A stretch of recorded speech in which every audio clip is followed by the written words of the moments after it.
இப்போ வந்து நான் உங்களுக்கு அடுப்பில் எப்படி ஒன்றாவத்தி புளி சாதம் புளிப்பொங்கல் சொல்லுவாங்க, அது எப்படி செய்யறதுன்னு சொல்கிறேன். நல்லா 1 கிலோ அரிசி போட்டு செய்ய போகிறேன்.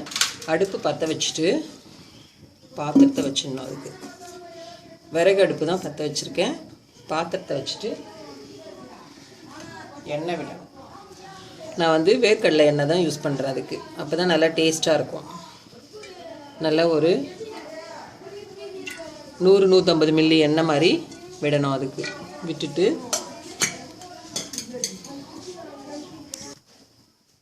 நல்லா 150 மில்லி எண்ணெய் விட்டுருக்கேன். எண்ணெய் தான் நிறைய விடணும், அப்போ தான் நல்லா டேஸ்ட்டாக இருக்கும். கடுகு போட்டுக்கணும். அதுக்கு நல்லா 1 ஸ்பூனுக்கு மேலே 1 கிலோ அரிசி போட போகிறேன் நான். கடுகு போட்டு பொரிஞ்சதும்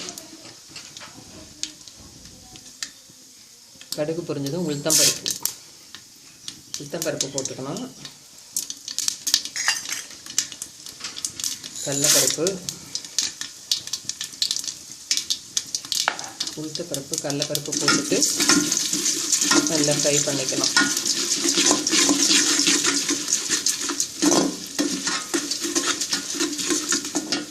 காஞ்ச மிளகா ஒரு 5 மிளகா கிள்ளி வச்சுருக்கேன்.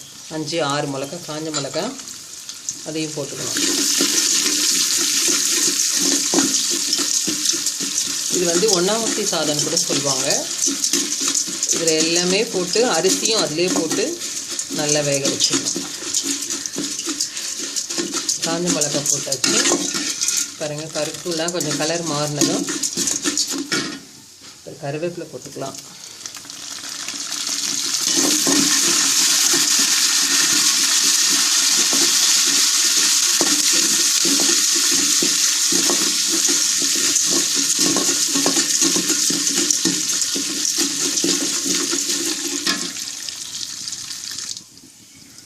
இப்போ வந்து வெங்காயம் போட்டுக்கணும். நல்லா 4 வெங்காயம் கட் பண்ணி வச்சுருக்கேன் நான். வெங்காயம் போட்டுக்கணும். நம்ம விருப்பம்னா காய் வந்து நம்ம கையில் எந்த காய் இருக்குதோ அந்த காய் எல்லாமே போட்டுக்கலாம். மெயினாக அவரைக்காய், பீன்ஸ்காய், கத்திரிக்காய் எல்லாமே போடலாம். இல்லை நான் வந்து பீன்ஸ்காயும் கத்திரிக்காயும் எடுத்து வச்சுருக்கேன். வெங்காயம், பூண்டு,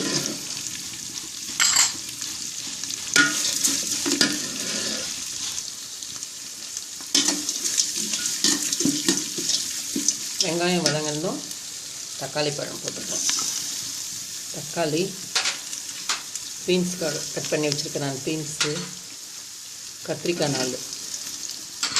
நம்ம விருப்பம்தான், எந்த காய் வேணாலும் போட்டுக்கலாம். அதில் இதில் லைட்டாக வதக்கிட்டு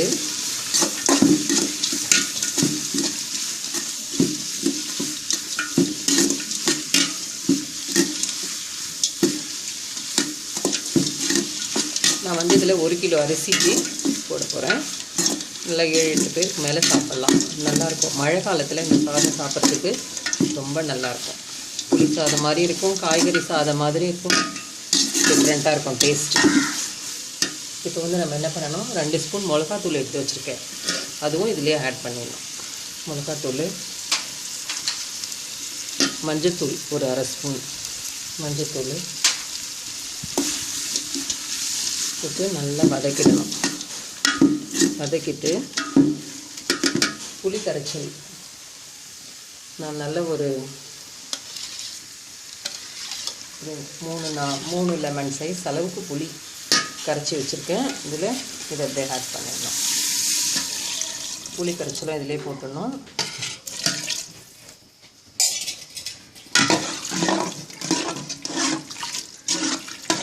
நம்ம என்ன பண்ணணும், புளி கரைச்சல் விட்டுட்டு இந்த பாத்திரத்தில் வந்து 1 கிலோ அரிசி வேகும். நார்மலாக 1 கிலோ அரிசி வடிக்கிறது பாத்திரமே நம்ம எடுத்துக்கலாம். அப்படியே அது ஃபுல்லுமே தண்ணி விட்டுக்கலாம் நம்ம. இப்போ இதுக்கு வந்து நம்ம என்ன பண்ணணும், இந்த நம்ம ஊற்றிருக்கிற புளி கரைச்சலுக்கு இன்னும் கொஞ்சம் தண்ணி விடணும். இன்னும் கொஞ்சம் தண்ணி விட்டுட்டு இந்த தண்ணி நல்லா கொதிக்கணும். கொதிச்சப்புறம் இதிலே நம்ம அரிசி போட்டுட்டு இந்த ஃபுல்லாக இந்த அளவுக்கு தண்ணி விட்டுடணும். தண்ணி விட்டு மூடிட்டோம்னா அப்படியே நல்லா வெந்துடும். அதுக்குள்ளே நம்ம என்ன பண்ணணும், இந்த வெந்தயம் 1 ஸ்பூனும் 2 ஸ்பூன் தனியாகவும் வறுத்து வச்சுருக்கேன் நான். இதை போய் நல்லா பொடி பண்ணி எடுத்துன்னு வந்து வச்சுக்கணும். இதை கடைசியில் இறக்கும்போது தான் இது போடணும். அதுக்குள்ளே நம்ம உப்பு போட்டுக்கலாம். இதுக்கு வேண்டிய அளவு உப்பு 1 கிலோ அரிசிக்கு நம்மளுக்கு எவ்வளோ வேணுமோ உப்பு அந்த அளவு போட்டுக்கலாம். போட்டாச்சு. இப்போ வந்து நான் இந்த தண்ணி கொதித்ததும் அரிசி போட்டுக்கலாம். இங்கே பாருங்கள், அந்த தண்ணி வந்து கொதிக்குது. இந்த மாதிரி கொதி வந்தாலே போதும், நம்ம அதில் அரிசி போட்டுடலாம். கொதி வந்துருச்சு, நல்லா கொதிக்குது பாருங்கள். அந்த மாதிரி கொதிக்கும்போது நம்ம இந்த அரிசி போட்டுடணும். 1 கிலோ அரிசி நான் ரெடி பண்ணி வச்சுருக்கேன். நார்மல் நம்ம சாதம் செய்யறதுக்கு எந்த அரிசி யூஸ் பண்ணுறோமோ அந்த அரிசியை போட்டுக்கலாம்.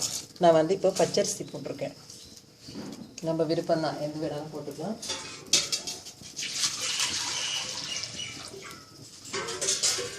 தண்ணி வந்து இது ஃபுல்லாக வச்சுக்கணும்.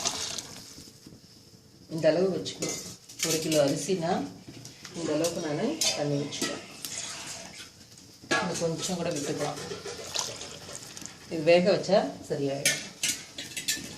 இது ரொம்ப ஈஸி, நல்லா டேஸ்ட்டாகவும் இருக்கும், சாப்பிட்றதுக்கு ரொம்ப ஈஸியாகவும் இருக்கும். புளி பொங்கல்னு சொல்லுவாங்க. இது நம்ம இந்த மாதிரி ரெடி பண்ணி வச்சுக்கலாம்.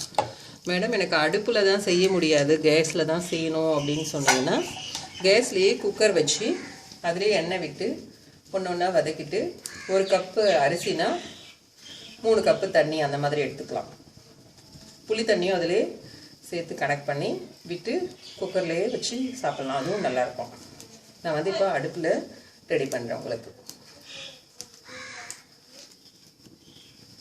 பாருங்கள், சாதம் வேகிற மாதிரி நல்லா வேகணும். அதிலே உப்பு, காரம், புளிப்பு எல்லாம் சேர்ந்துடும். ரொம்ப நல்லா டேஸ்ட்டாக இருக்கும் சாப்பிட்றதுக்கு.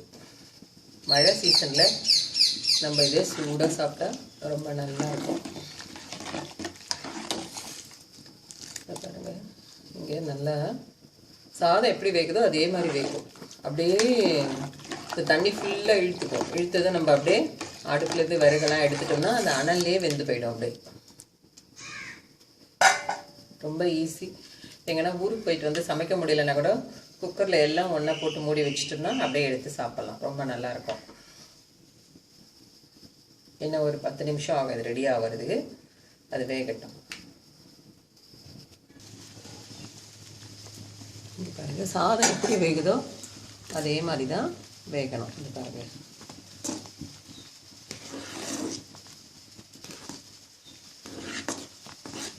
அந்த காய், அரிசி எல்லாமே வெந்து போயிடும். அதுலேயே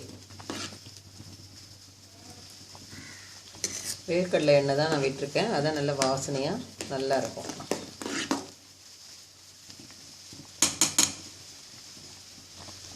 இது அப்படியே இன்னும் ஒரு 5 நிமிஷத்தில் ரெடி ஆகிடும். இங்கே பாருங்கள், ரெடி ஆகிடுச்சு இது. இப்போ வந்து இது மேலே நம்ம அரைச்சி வச்சுருக்கோம் பார்த்தீங்களா, அது பொடி பண்ணி வச்சுருக்கோம் பாரு, தனியாவும் வெந்தயமும். 1 ஸ்பூன் வெந்தயம்னா 2 ஸ்பூன் தனியாக போட்டுக்கணும். இந்த 1 கிலோ அரிசி அளவுக்கு நான் இது ரெடி பண்ணி வச்சுருக்கேன். இது மேலே லைட்டாக இப்படி போட்டுடணும். போட்டுட்டு நம்ம கலந்து விட்டுக்கணும். அதை இது சாதம் வந்து ரெடி ஆகிடுச்சு.